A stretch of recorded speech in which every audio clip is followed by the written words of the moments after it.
Algebra of vector.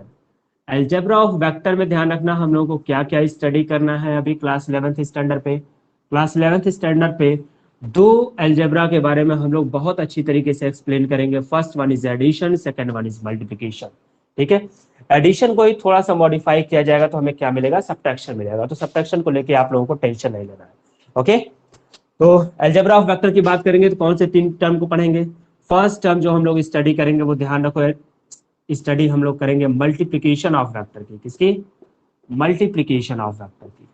ठीक है, first किसकी स्टडी हम लोग करने वाले हैं, मल्टीप्लिकेशन ऑफ वेक्टर्स। ठीक है, सेकेंड जो हम लोग पढ़ेंगे वो है आपका एडिशन ऑफ वेक्टर। ठीक है, एडिशन ऑफ वेक्टर्स, जिसको हम लोग वेक्टर्स एडिशन के नाम से जानते हैं। ठीक है, तो इस दो पोर्शन को हम लोग कवर करेंगे किसमें, अलजेब्रा ऑफ वेक्टर। सब्ट्रैक्शन की रही बात तो वो किसमें आ जाएगा, एडिशन में आ जाएगा, तो इसको लेकर टेंशन नहीं लेना है। And this both topic are most important portion, ये बहुत ज्यादा इंपॉर्टेंट पोर्शन है। ठीक है, एडिशन ऑफ वेक्टर्स की बात करेंगे तो इसमें आपको दो डेरिवेशन मिलेंगे, दो रूल्स मिलेंगे, वो काफी इंपॉर्टेंट है। मल्टीप्लिकेशन ऑफ वेक्टर की बात करेंगे तो इसमें भी दो टाइप के मल्टीप्लिकेशन मिलेंगे, वो भी काफी इंपॉर्टेंट है, जो आप लोगों को जब क्लास 12 में मैथमेटिक्स पढ़ोगे तो वो हेल्पफुल भी होगा, और यहाँ पे जो न्यूमेरिकल सॉल्व करोगे उसके लिए आप हेल्पफुल होगा। ठीक है, स्टार्ट किया जाए फिर। फर्स्ट हम लोग क्या देखेंगे, multiplication of vector. Okay, start करें। ओके, तो एडिशन ऑफ वेक्टर को हम लोग यहाँ से मिटा देते हैं और हम लोग स्टार्ट करते हैं मल्टीप्लिकेशन ऑफ वेक्टर की। ठीक है, तो अब ध्यान रखो, तो मल्टीप्लिकेशन ऑफ वेक्टर अगर हम लोग करना है, दो वेक्टर का मल्टीप्लिकेशन करना है, तो सीधी सी बात है कि हम लोगों को कुछ टर्म जो हम लोग पिछले दिनों देखे यूनिट वेक्टर का, यूनिट वेक्टर के कॉन्सेप्ट को थोड़ा सा हम लोग समझ लेते हैं। ठीक है, बहुत हल्का समझ लेते हैं, जो यूजफुल होगा। ठीक है, तो उसको नोट करके आप ध्यान रखोगे, वो मल्टीप्लिकेशन ऑफ वेक्टर के अंदर नहीं है। ठीक है, वो यूनिट वेक्टर का कॉन्सेप्ट है। तो यूनिट वेक्टर का कॉन्सेप्ट क्या है उसको ध्यान रखो, थोड़ा सा बड़ा लिखते हैं, आप लोगों को बोर्ड पे क्लियर होगा ना। यूनिट वेक्टर, यूनिट वेक्टर की अगर हम लोग बात किए थे तो यूनिट वेक्टर को क्या बताए थे कि ऐसा वेक्टर जिसका मैग्नीट्यूड क्या हो, 1 हो। मीन्स अगर कोई भी वेक्टर है तो एक कैप अगर लेंगे, ठीक है, तो एक कैप से ही रिप्रेजेंट करते थे। अगर कोई भी वेक्टर है जिसका मैग्नीट्यूड कितना है, 1 है, तो this vector is said to be unit vector. इसको हम क्या बोलते थे, यूनिट वेक्टर बोलते थे। अब ध्यान दो, हमारे पास क्या है, कार्टेशियन कोऑर्डिनेट सिस्टम होता है। अगर 2 डायमेंशनल ज्योमेट्री, 3 डायमेंशनल ज्योमेट्री की हम लोग बात कर रहे हैं, मोशन इन प्लेन की स्टडी कर रहा है, तो सीधी सी बात है कि उसमें या तो 2 एक्सिस इंक्लूड होगी या तो 3 एक्सिस इंक्लूड होगा। ठीक है, तो तीनों एक्सिस को कंसीडर कर लेते हैं 3 डायमेंशनल ज्योमेट्री। तो ये एक्सिस कौन सी है बेटा, एक्स एक्सिस। ये एक्सिस कौन सी है, वाई एक्सिस। ये एक्सिस कौन सी है, जेड एक्सिस। इसमें ऐसा कुछ फिक्स नहीं है कि एक्स एक्सिस यही होगी, इसको मान लो, इसको मान लो, इसको मान लो, कुछ भी मान सकते हो। ठीक है, आप लोग इसके मालिक। ठीक है, तो आप देखो, जो एक्स एक्सिस है इसके अलोंग अगर कभी भी आपसे पूछा जाए कि what is the unit vector along x axis, what is the unit vector along x axis, what is the unit vector along y axis, and what would be the unit vector along z axis, कभी ऐसा अगर question आपसे पूछ दे कोई, ठीक है, तो आप ध्यान रखना कि एक्स एक्सिस के अलोंग जो यूनिट वेक्टर होता है उसको रिप्रेजेंट करते हैं हम आई कैप से। किससे, आई कैप। वाई एक्सिस के अलोंग जो यूनिट वेक्टर होता है उसको किससे रिप्रेजेंट करते हैं, जे कैप से। एंड जेड एक्सिस के अलोंग जो यूनिट वेक्टर होता है उसको हम किससे रिप्रेजेंट करते हैं, के कैप से। क्लियर है, एक्स एक्सिस के अलोंग जो यूनिट वेक्टर होगा आई कैप से, वाई एक्सिस के अलोंग जो यूनिट वेक्टर है जे कैप से, जेड एक्सिस के अलोंग जो यूनिट वेक्टर है उसको के कैप से। ये चीजें क्लियर है सबको, क्लियर है सभी को। ओके, तो ये नोट में आपका फर्स्ट पॉइंट था कि ये चीजें आपको ध्यान रखनी है अलजेब्रा समझने से पहले।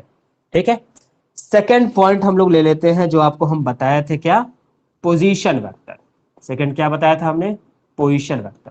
ठीक है, पोजीशन वेक्टर को जब भी बताया थे तो ये बताया था कि उसको कैसे रिप्रेजेंट करेंगे, आर वेक्टर से रिप्रेजेंट करेंगे। ठीक है, तो अब देखो यहीं पे इसी डायग्राम में देखो, सपोज कर लेते हैं कि यहाँ पे एक पॉइंट है, ठीक है, एक पॉइंट है पी, एक पॉइंट क्या है, पी। अब बताओ कि जब किसी पॉइंट को आप कोऑर्डिनेट सिस्टम में रिप्रेजेंट करते थे तो आप लोग क्या करते थे, अगर 2 डायमेंशनल होता था तो एक्स से डिस्टेंस लेते थे, वाई से डिस्टेंस लेते थे और उसका पॉइंट यहाँ पे मेंशन कर देते थे एक्स कॉमा वाई। ये मालूम है आपको, कोऑर्डिनेट ज्योमेट्री में क्लास 10 में पढ़ रखे हो, ठीक है। कि अगर ये यहाँ पे है तो यहाँ से जो लेंथ होगी एक्स की, ये जो लेंथ होगी वाई की, और इसको कोऑर्डिनेट हम लोग बना देंगे, एब्सिस और ऑर्डिनेट के फॉर्म में रिप्रेजेंट कर देंगे। अगर 3 एक्सिस है तो इसको क्या लिखेंगे, x comma y comma z लिखेंगे। ये भी क्लियर है। लेकिन यहाँ पे क्या है, वेक्टर फॉर्म है। तो पी पॉइंट की पोजिशन हम कहाँ से लेंगे, ओरिजिन से लेंगे।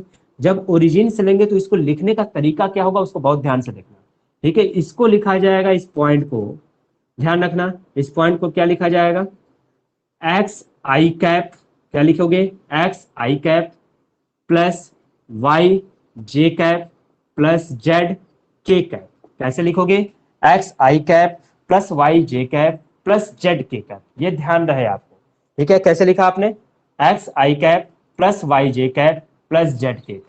ये प्लस जो है रिप्रेजेंट किया गया है कि ये पॉजिटिव प्लेन में एग्जिस्ट कर रहा है। ऐसा कोई मतलब नहीं है कि प्लस ही हो, माइनस भी हो सकता है, ठीक है। दूसरा तरीका क्या है कि एक्स वाई जेड के फॉर्म में रिप्रेजेंट किया। अगर मान लेते हैं कि ये वेक्टर है आपका ए, ये कौन सा वेक्टर है, ए वेक्टर, ठीक है। तो इसको हम कैसे रिप्रेजेंट करेंगे, इसको इस तरीके से भी लिखा जा सकता है, और करके ध्यान देना, इसको ए एक्स आई कैप भी लिख सकते हो, ए वाई जे कैप भी लिख सकते हो, ए जेड के कैप भी लिख सकते हो। मतलब क्या है कि जो ए है एक्स एक्सिस के अलोंग कितना डिस्टेंस है, वाई एक्सिस के अलोंग कितना डिस्टेंस है, और जेड एक्सिस के अलोंग कितना डिस्टेंस है। तो दोनों तरीके से रिप्रेजेंट किया जा सकता है। मतलब पोजिशन वेक्टर की अगर हम बात कर रहे हैं तो इसको कैसे रिप्रेजेंट करोगे बेटा, एक्स आई कैप से प्लस वाई जे कैप से प्लस जेड के कैप से। एक चीज तो ये हो गई। दूसरा तरीका कैसे हो सकता है, ए एक्स आई कैप प्लस ए वाई जे कैप प्लस ए जेड के कैप रिप्रेजेंट कर सकते हो, ठीक है। क्लियर है, क्लियर है सभी को। एक टर्म और यहाँ पे समझो कि अगर इस ये वेक्टर दे रखा है और इसका मैग्नीट्यूड आपसे पूछता है, मतलब वैल्यू पूछता है, तो आप क्या करोगे, जितने यूनिट वेक्टर दिए हैं एक्स एक्सिस वाई एक्सिस और जेड एक्सिस के लॉन्ग, उन सबके कोफिशिएंट का स्क्वायर करके ऐड कर दोगे। तो आई कैप का कोफिशिएंट ए एक्स है, जे कैप का कोफिशिएंट ए वाई है, के कैप का एक्स ए जेड है, या फिर आई कैप का कोफिशिएंट एक्स है, जे कैप का कोफिशिएंट वाई है, के कैप का कोफिशिएंट जेड है। तो कोफिशिएंट का स्क्वायर करके क्या कर दिया जाएगा, ऐड कर दिया जाएगा। तो या तो ये फॉर्मूला आपको मिल जाएगा, या तो मैग्नीट्यूड का आपको फॉर्मूला दूसरा मिलेगा, ए एक्स स्क्वायर प्लस ए वाई स्क्वायर प्लस ए जेड स्क्वायर, ठीक है। तो ये नोट बहुत इंपॉर्टेंट नोट है, जिससे आप लोगों के न्यूमेरिकल्स बनेंगे, ठीक है। और इस ये पूरा कॉन्सेप्ट, होल कॉन्सेप्ट हम इस्तेमाल करेंगे किसमें, अलजेब्रा ऑफ वेक्टर में। तो सबसे पहले एक काम करो, जो नोट में अभी मैंने नोट डाउन किया है इसको आप लोग नोट कर लीजिए, और फिर आप हेडिंग लगा लीजिए मल्टीप्लिकेशन ऑफ वेक्टर। हम लोग चलते हैं मल्टीप्लिकेशन की तरफ। नोट करो, और नोट करके तुरंत डन का मैसेज करो, और थोड़ा सा स्पीड अपनी रफ्तार बढ़ाओ। मालूम चलना चाहिए कि क्लास 11th स्टैंडर्ड में पढ़ रहे हो, अभी वही नहीं, यहाँ लिखो क्वेश्चन नंबर 1, लिखो हेडिंग 1, ये वाली हरकतें अब छोड़ दो। अरे यार इतना फास्ट नोट करोगे तुम लोग यार, डन डन डन का मैसेज एकदम ड्रॉप करने लगे फटाफट तुम लोग, शाबाश, क्या बात। एकता ने बोला है कि सर फिर से रिपीट कर दीजिए। ओके बेटा, फिर से मैं रिपीट कर देता हूँ, कोई इशू नहीं है। स्क्रीनशॉट, स्क्रीनशॉट आप ले सकते हो जब वीडियो रिकॉर्डिंग करो, या स्क्रीनशॉट उसी समय ले सकते हो, आप नोट करो या स्क्रीनशॉट लो, ठीक है। मतलब ये है टेक्नोलॉजी तुम्हारे हाथ में है, ठीक है। लेकिन हम स्क्रीनशॉट तो चेक करेंगे नहीं, जब कॉपी चेक करेंगे, तो ये भी ध्यान रखना वहां पे अपनी टेक्नोलॉजी मुझे मत दिखाना, नहीं तो हम दूसरे टेक्नोलॉजी लगा के पीटने भी लगेंगे, ठीक है। अब ध्यान दो, एकता देखो देखो बेटा, यूनिट वेक्टर की बात की है तो यूनिट वेक्टर क्या होता है, ऐसा वेक्टर होता है जिसका मैग्नीट्यूड क्या होता है, 1 होता है। और यूनिट वेक्टर करता क्या है, always represent the direction of any vector, किसी भी वेक्टर के डायरेक्शन को रिप्रेजेंट करने का काम करता है। तो एक्स एक्सिस की तरफ जो वेक्टर होगा उसको रिप्रेजेंट कौन करेगा, आई कैप, इसलिए एक्स एक्सिस की तरफ यूनिट वेक्टर क्या हो गया, आई कैप। वाई एक्सिस की तरफ जो वेक्टर होगा उसको रिप्रेजेंट कौन करेगा, जे कैप, तो जे कैप क्या हो गया, unit vector along y axis. Z axis के अलोंग जो यूनिट वेक्टर होगा वो क्या होगा, के कैप। अगर आपसे कोई 3 डायमेंशनल ज्योमेट्री में किसी भी पार्टिकल की पोजीशन पूछता है, जैसे सपोज कर लो कि मार्कर को अब 3 डायमेंशन बनाए, तब तो यार तुम लोगों के लिए बड़ा कार्टून दिखाना पड़ जाता है हमको। हाँ देखो, ये एक्सिस है, तीनों एक्सिस है, ये एक्स एक्सिस है, ये वाई एक्सिस है, ये जेड एक्सिस है। तीनों एक दूसरे के क्या होता है, परपेंडिकुलर होता है। इस एक्सिस के अलोंग यूनिट वेक्टर क्या हो गया, आई कैप, जो आपने ये दिखाया है, ठीक है। इस एक्सिस के अलोंग कौन सा हो गया, जे कैप, इस एक्सिस के अलोंग कौन सा होगा, के कैप। अगर कोई पार्टिकल है और वो पार्टिकल इस पोजीशन पर है, यहां पर है, जैसे आप सपोज कर लो कि एक पार्टिकल हम लोग ले लेते हैं, ये पार्टिकल है, इस पोजीशन पे एग्जिस्ट कर रहा है, तो इसकी पोजीशन ये मुझे बताओ कि तीनों एक्सिस से होगी, एक्स एक्सिस से भी पोजीशन होगा, वाई एक्सिस से भी पोजीशन होगा और जेड एक्सिस से भी पोजीशन होगा। तो इसका कोऑर्डिनेट एक्चुअल में क्या होगा, x comma y comma z. ठीक है, तो जब इसकी पोजीशन आप कहां से मेजर करोगे, ओरिजिन से मेजर करोगे। तो जब इसकी पोजीशन आप मेजर करोगे तो तीनों फॉर्म में रिप्रेजेंट करोगे, एक्स एक्सिस के फॉर्म में, वाई एक्सिस के फॉर्म में और जेड एक्सिस के फॉर्म में। तो उसको कैसे लिखा जाएगा, एक्स आई कैप प्लस वाई जे कैप प्लस जेड के कैप और ए एक्स आई कैप प्लस ए वाई जे कैप प्लस एच जेड के कैप। क्लियर है। अब इसका मैग्नीट्यूड कह दिया कि ये बताओ कि ये पूरा डिस्टेंस है कितना, जो पोजीशन है कितना है। तो पोजीशन जब निकालना होगा तो वैल्यू निकालोगे ना, तो वैल्यू निकालोगे तो क्या करोगे, कोफिशिएंट का स्क्वायर करके ऐड करके उसका स्क्वायर रूट निकालोगे। क्लियर है। क्लियर है, सभी मुझे मैसेज करो कि सर एवरीथिंग इज क्लियर, चीजें क्लियर हो रही हैं। फिर हम लोग तुरंत मल्टीप्लिकेशन ऑफ फैक्टर के कॉन्सेप्ट को समझते हैं। ओके, मैसेज करो। ओके, ऑल राइट, चलिए नेक्स्ट पोर्शन पे हम लोग चलते हैं। ठीक है, तो अब क्या है, मल्टीप्लिकेशन ऑफ फैक्टर। तो अब इस पोर्शन को देखो, इसको मैं अब मिटा दे रहा हूं, जो ये है नोट वाला टर्म, इसको हम मिटा रहे हैं। तो मल्टीप्लिकेशन वाले टर्म में हम लोग समझते हैं। ठीक है, तो देखो मल्टीप्लिकेशन ऑफ वेक्टर में दो टर्म ध्यान रखोगे। हमारे पास मल्टीप्लिकेशन अगर दो वेक्टर है, सपोज कर लेते हैं, let we have two vectors, two vectors a and b, a and b, then we multiply then we multiplied both vector in two ways। हम लोग दो तरीके से इनका क्या कर सकते हैं, मल्टीप्लिकेशन कर सकते हैं। First one is known as dot product, उसको क्या बोलोगे, डॉट प्रोडक्ट बोलोगे। And second one is known as cross product.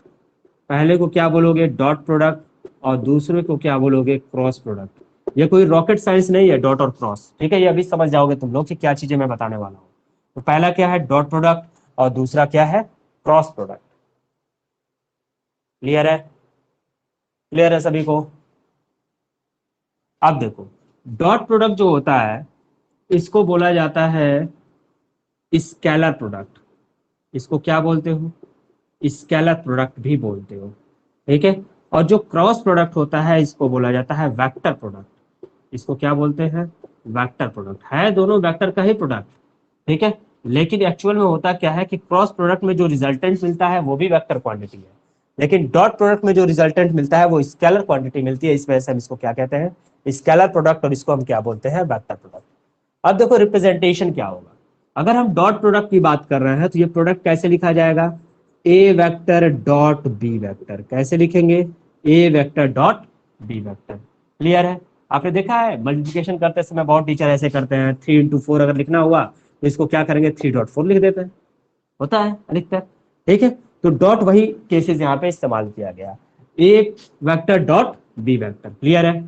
Cross product की बात करोगे तो जो नॉर्मल मल्टीप्लाई का सिंबल आप यूज करते हो वो यूज करोगे, क्रॉस प्रोडक्ट। ठीक है, दोनों की जो वैल्यू आती है, दोनों की वैल्यू में डिफरेंसेस है, दोनों की वैल्यू में डिफरेंसेस है। अब उसको समझ लो क्या है, जब a डॉट बी वेक्टर है, जब इसका मल्टीप्लिकेशन किया जाएगा तो वैल्यू आएगी a b cos theta. Value क्या आएगी, a b cos theta. And a cross b जब किया जाएगा तो वैल्यू आएगी a b sine theta into N cap, a b sine theta into N cap. Clear है। डॉट प्रोडक्ट में क्या आएगा, a b cos theta, cross product में क्या आएगा, a b sine theta into N cap. ठीक है, अब यहां पे ध्यान रखना, जो रिजल्टेंट मिलता है, रिजल्टेंट इज स्केलर, मल्टीप्लिकेशन करने के बाद जो क्वांटिटी मिलती है वो कौन सी क्वांटिटी होगी, scalar quantity. But here resultant is vector, यहाँ पे रिजल्टेंट क्या मिलेगा, वेक्टर मिलेगा। रिजल्टेंट का मतलब क्या होता है बेटा, रिजल्ट जो मिलता है, ठीक है, जो फाइनल वैल्यू मिलती है उसको रिजल्टेंट आप बोल रहे हो, ठीक है। इसीलिए वेक्टर मिलता है तो यहाँ पे एंड कैप लगाएगी, कोई वेक्टर आएगा तो उसका भी कुछ ना कुछ डायरेक्शन होगा ना, ठीक है। तो डायरेक्शन होगा तो एंड कैप लिखा गया है, वो आई कैप भी हो सकता है, जेड कैप भी हो सकता है, के कैप भी हो सकता है, ठीक है। तो ये बेसिक कॉन्सेप्ट समझ में आ रहा है प्रोडक्ट का, डॉट प्रोडक्ट और क्रॉस प्रोडक्ट का। आई होप कि क्लियर हो रहा होगा ये चीज, ठीक है, वेरी गुड। तो अब इसमें पहली हेडिंग बना लो, पहली हेडिंग है आपकी डॉट प्रोडक्ट, डॉट प्रोडक्ट। अब ध्यान दो, ठीक है, डॉट प्रोडक्ट। जैसे आप सपोज कर लो कि मान लो कि एक वेक्टर है ए, ये वेक्टर है ए वेक्टर, ठीक है, और एक वेक्टर है बी, ये वेक्टर है बी वेक्टर। दोनों के बीच में कुछ एंगल आपको दे रखा है, दोनों के बीच में कितना एंगल दे रखा है, मान लेते हैं कुछ एंगल है थीटा, ठीक है। तो डॉट प्रोडक्ट अगर कर रहा हो तो एक वेक्टर डॉट बी वेक्टर जब आपने किया तो वैल्यू क्या मिल गई आपको, a b cos theta. Theta क्या होगा, angle between a and b. ये चीजें क्लियर है। ए और बी क्या है, वेक्टर ए का मैग्नीट्यूड है और वेक्टर बी का मैग्नीट्यूड है, तो इसको कहीं कहीं इस तरीके से भी लिखा जाता है, mod A into mod B cos theta. Modulus को कैसे दिखाते हो, मैग्नीट्यूड के रूप में रिप्रेजेंट किया जाता है। ये क्लियर है, क्लियर है सभी को, ठीक है, ओके। आई होप क्लियर है। ये सारी चीजें बहुत बेसिक टर्म है, ठीक है, सारी चीजों को बहुत धीमे धीमे लेके हम लोग चलेंगे, क्योंकि वेक्टर एक ऐसा कॉन्सेप्ट है जो आप लोगों को हमेशा परेशान करेगा। देखो इसमें आप कुछ पॉइंट्स ध्यान दो, ठीक है। Dot product of unit vector, dot product of unit vector, इसी में अब हम लोग क्या कर रहे हैं, यूनिट वेक्टर का डॉट प्रोडक्ट कर रहे हैं। यूनिट वेक्टर का डॉट प्रोडक्ट करने का मतलब, आप देखो हमारे पास क्या है, आई कैप है, जे कैप है, और फिर क्या है हमारे पास, के कैप है। यही टर्म है, आई कैप, जे कैप एंड के कैप। तो अब इसमें टर्मिनोलॉजी है क्या, कि अगर मान लो आई कैप का जे कैप में मल्टीप्लिकेशन करते हो तो वैल्यू क्या आनी चाहिए, वैल्यू आनी चाहिए आई जे, आई इंटू जे, और क्या आना चाहिए, कॉस थीटा आना चाहिए, इसके अकॉर्डिंग यही होना चाहिए ना। आई कैप इंटू जे कैप किया जाए तो आई इंटू जे कॉस थीटा आना चाहिए। अब ये बताओ एक्सिस के बीच में, एक्स एक्सिस और वाई एक्सिस के बीच में एंगल कितना होता है, 90 होता है, तो ये क्या मिलेगा, आई जे मिलेगा। और कॉस 90 की वैल्यू कितनी होती है बेटा, 0, तो टोटल क्या हो जाएगा, 0। Means I dot J cap अगर कर रहे हो आप तो क्या मिलेगा, 0। इसी तरीके से जब डिफरेंट यूनिट वेक्टर होंगे तो उन सबके जो डॉट प्रोडक्ट होते हैं वो कितने होते हैं, 0 होते हैं, ध्यान रखोगे। तो यहाँ पे आप जो मेन पॉइंट निकल के आया, वो पॉइंट क्या निकल के आया, कि अगर आई कैप का जे कैप में मल्टीप्लिकेशन करें डॉट प्रोडक्ट तो वैल्यू 0 होगी, ठीक है। या फिर जे कैप का आई कैप में मल्टीप्लिकेशन करें तब भी 0 होगा, या फिर जे कैप का के कैप में मल्टीप्लिकेशन करें तब भी 0 होगा, और आई कैप का के कैप में मल्टीप्लिकेशन करें तब भी 0 होगा। मीन्स जहां डिफरेंट वेक्टर होंगे, ठीक है, तो वहां पे वैल्यू किसके इक्विवेलेंट होगी, 0 के इक्वल। ये चीज आप ध्यान रखोगे, वैल्यू किसके इक्वल होगी, 0 के अंदर। बट वो केसेस क्या होंगे जब दोनों वेक्टर एक ही डायरेक्शन में होगा, उस चीज को ध्यान दो, ठीक है।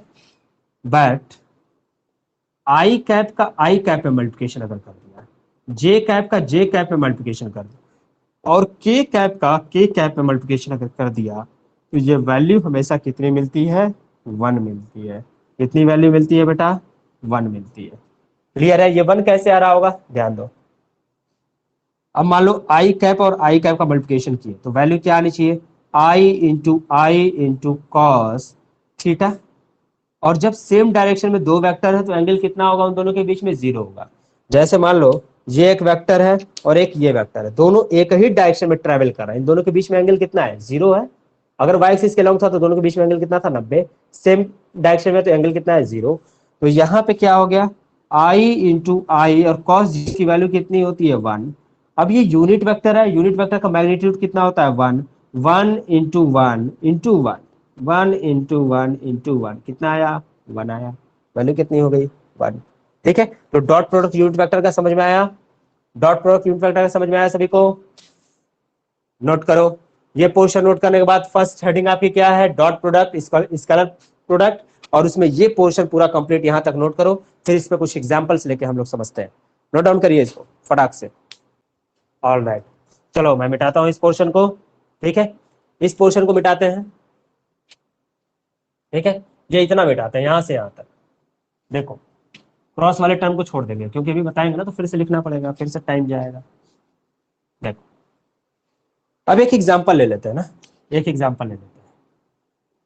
आपको हम अभी क्या बताए थे, जब पोजीशन वेक्टर बताए थे कि वेक्टर को रिप्रेजेंट करने का तरीका क्या है, तो उनको यूनिट वेक्टर के अलोंग रिप्रेजेंट किया जाए, यूनिट वेक्टर के तरीके से रिप्रेजेंट किया जाए। अगर दो वेक्टर है ए और बी, सपोज कर लेते हैं, ठीक है, let A vector is equal to 3i cap plus 4j cap plus 5k cap, मिल गया, 3i cap plus 4j cap plus 5k cap, and b vector is equal to 5i cap plus 9j cap plus 6k cap आपको मिल जाता है।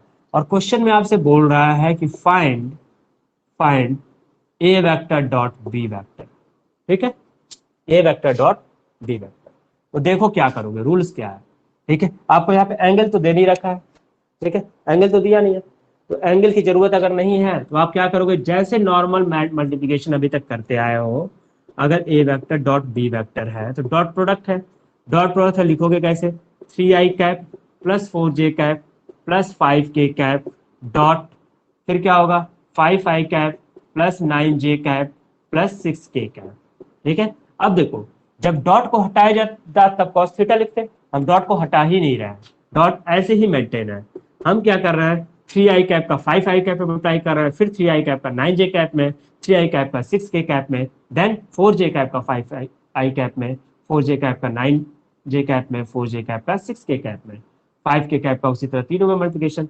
तो क्या क्या मिल रहा होगा, तो देखो 3i cap into 5i cap dot 5i cap हो गया, plus 3i cap dot 9j cap, ठीक है, plus 3i cap dot 6k cap, plus अब देखो 4 वाला 4j cap dot 9j sorry 5j cap 5i cap, 4j cap dot 5i cap plus 4j cap dot 9j cap plus 4j cap dot 6k cap, या आया।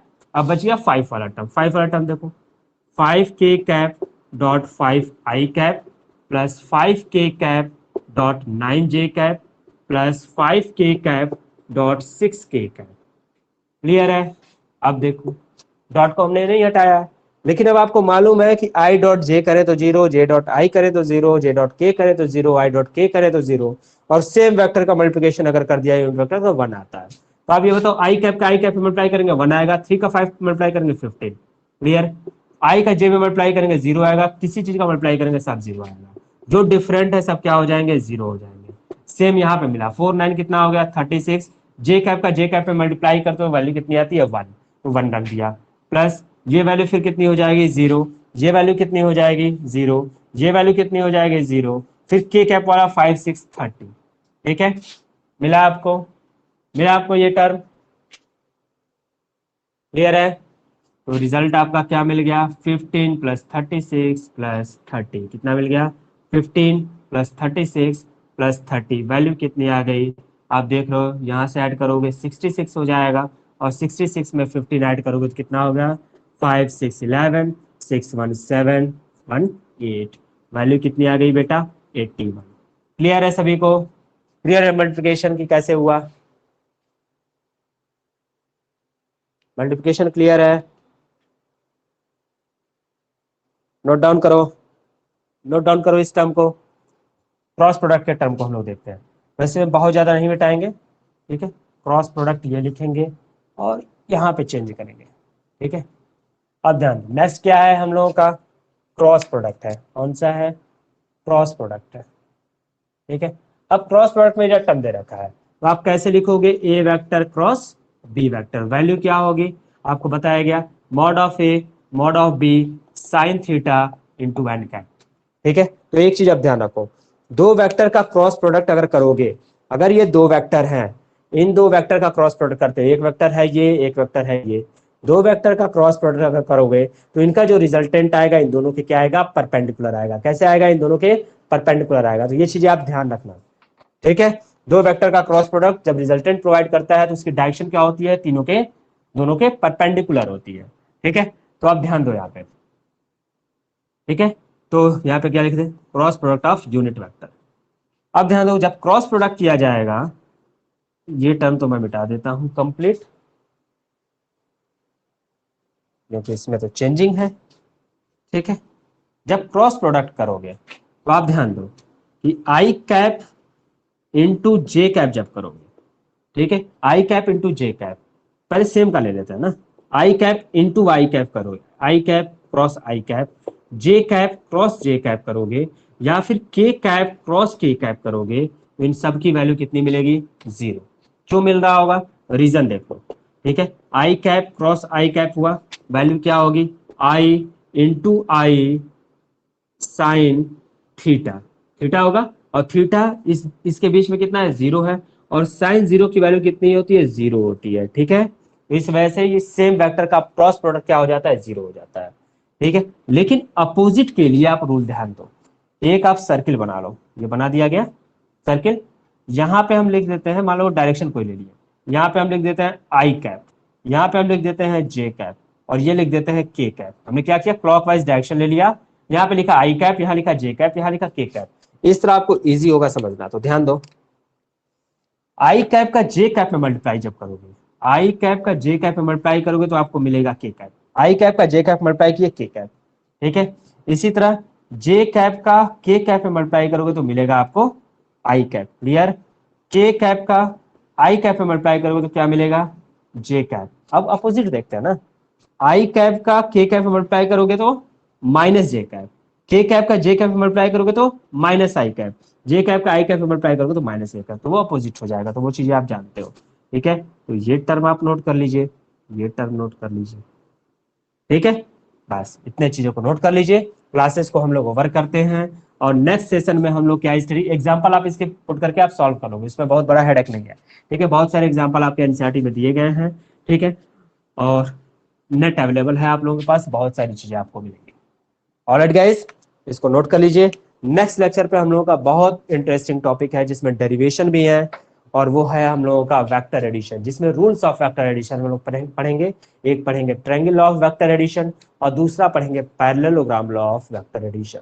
Okay, फिर मिलते हैं next lecture पे। Alright, alright guys, have a nice day, thank you so much.